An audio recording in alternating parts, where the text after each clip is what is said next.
You through my life cheat sheet.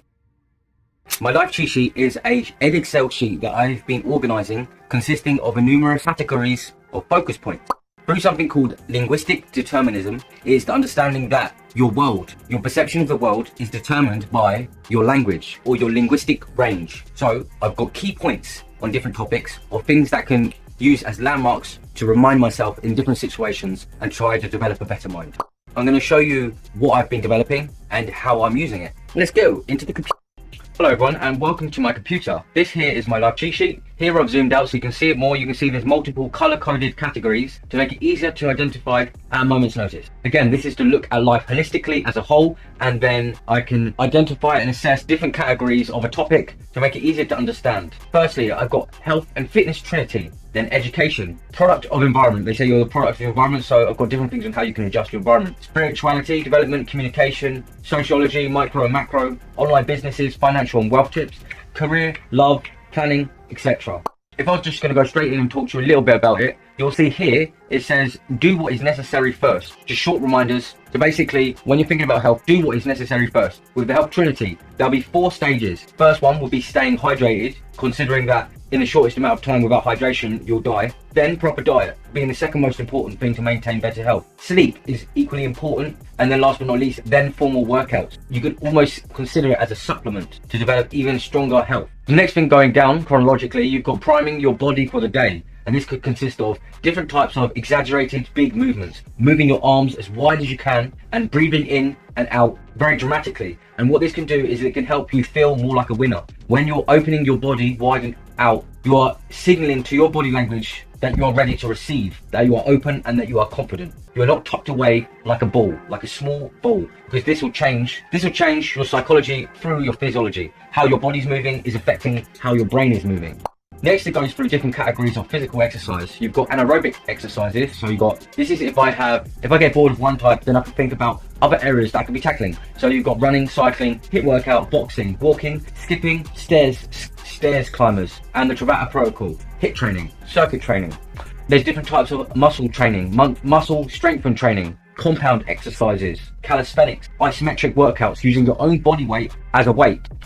Under the compound exercises, which is using multiple muscle groups simultaneously, you've got squats, barbell raises, lifts, incline bench press, clean press, parallel dips, pull-ups, walking lunge, dips, push-ups, burpees, and core abs. Again, by writing out and categorizing different key points of different subjects, such as health, learning, love, sociology, finance, then I can see a broad scope into wider picture of the subject, and then later I can focus in if and where needed.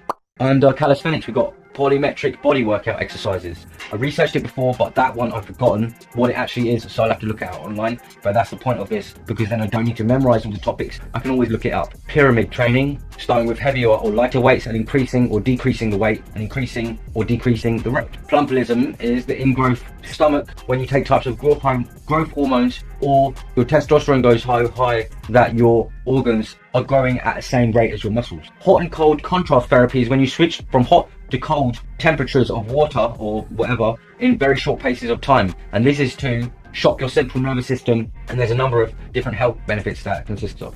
Different types of flexibility and stretching. You've got flexibility versus mobility. Flexibility is the ability to move your muscles with a range of motion, and mobility is your ability to move that muscle within a range of motion and with power. You've got gymnastics. Ballistic stretching is pushing joints and muscles past its normal range of motion. Dynamic stretching is stretching within a motion to warm up your body at the same time. Actively stretching. Passive stretching, relaxed stretching. Static and isometric stretching is the holds, etc. Different tips on how you can be sleeping better. Sleep is very important, and again, going through the health trinity, the 4 parts of hydration, diet, then sleep, third important, and then formal exercise. Now we're at the third one, which will be sleep. And you can be improving this by increasing light exposure during the day, reducing light exposure in the evening, reduce irregular or long daytime nap, no more than 20 minutes. Make a consistent sleep routine. This is very important. Melanin melanin supplements, magnesium supplements. I've got a magnesium spray which I use half an hour to an hour before bedtime after a warm bath. The warm bath is to raise my temperature higher so it can drop and ease me into a nice sleepy mood. Drink no alcohol before bed, or drink no alcohol at all. Lavender is a type of essential oil that can help with sleep. Optimizing your bedroom for sleep. If you've got your TV in front of your bed, it's going to be more difficult for you to go to sleep because you've got a main distraction. You've organized your environment to distract you from the purpose of sleeping. This is why they say you're a product of your environment and you can adapt to your environment to help you fulfill your needs.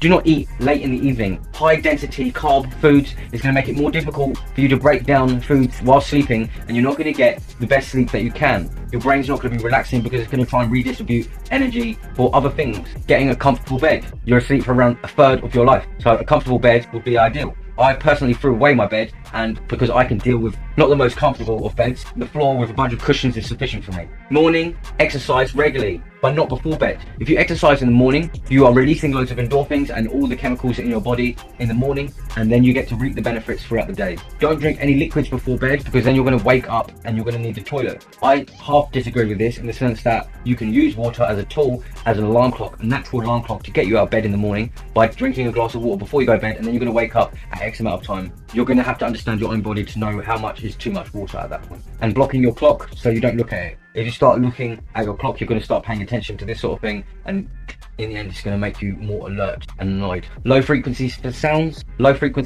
I use rain and thunder sounds to help me sleep at night. And a tech-free bedtime. If you can avoid tech 1 hour before bed and in a different environment, then it's going to help you because you're not going to associate your tech or your phone with your bed, and then it becomes an automatic response habit and it's harder to break. You need to be thinking about your circadian rhythm. Another key word. Biphasic sleep cycles. Biphasic meaning two. Some people call these siestas in Spain. And then polyphasic sleep cycles, which is basically multiple sleep sessions within every 3 to 4 hours of 20 minutes. You're sleeping around 90-minute cycles. So technically you should be having around 7.5 hours sleep, not 8, because that 7.5 is pretty much on the fifth of 90-minute cycles, which is how long it takes for you to and your brain to complete a cycle.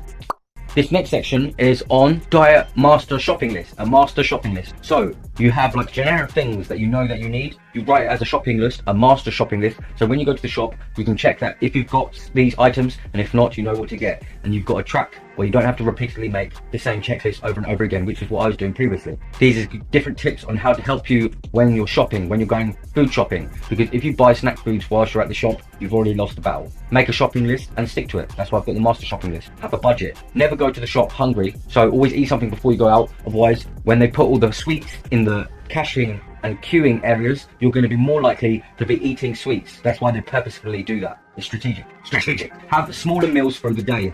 Some other tips, there's more for weight loss, but drinking water and having soup before meals. A broccoli, high density, high nutritious density and low carb soups is going to help you drink a soup and maintain or lose weight because you're not having high density carb foods, etc, etc. And here you go, you've got a list of different things, starting with vegetables. Vegetables are very important. So you've got spinach, carrot, broccoli, you can see here celery, again, you've got loads of different things here, green peas, asparagus, and then after it goes through and it says different types of fruits. Obviously everyone knows all these, but you need to think about what is your most ideal ones, what's going to give you the complete range to make it the most healthy meals possible, or things that you enjoy to eat, and try to stick to that list. Vegetables and fruit, very important. Different types of foods that's going to help cognitive function and your brain. So you've got avocados, there's some really good properties in there that's going to help you with your brain. Fatty oils, fish, wild salmon is very good for the brain, also is good for the body as well. Turmeric is supposed to be very good for the brain. Blueberries, antioxidants, extremely good. Walnuts, there's loads of different things, you can see it all here. I'm going to go through, I'm not going to say them all because otherwise it's just going to take too long.